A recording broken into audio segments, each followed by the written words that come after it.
Yeah, and our customers, I don't think, realize that those variances are such a big deal. They don't know how to detect them, much less what to do about them. So I was talking to another customer, and in the conversation, I said, well, you've got presentation attacks, and you've got injection attacks, and then you have to think about deepfakes. And his response to me was, well, wait a second, why do I have to think about deepfakes? And I said, well, deepfake is the content.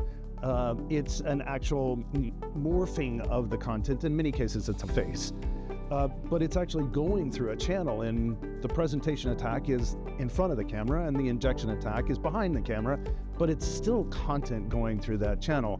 And if you think about this idea that you have to then have injection attack with deepfake, this in fact does the same thing digitally that you're describing on a driver's license, and that is you have to cover all of the different combinations of it.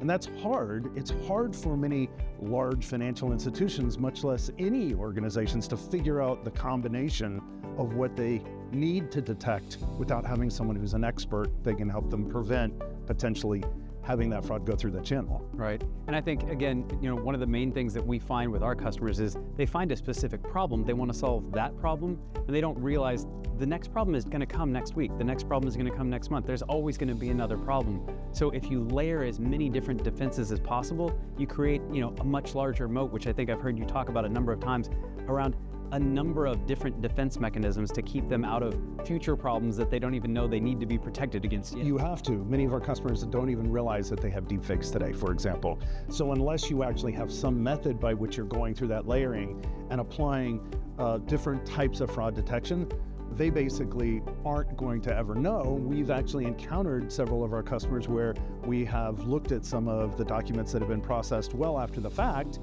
and found out that many of them were deepfakes, in fact, and they didn't even realize that they were deepfakes. And they may have, in some cases, even had customers that were on book that had actually previously gone through the process that at the end of the day, they had no idea were synthetics.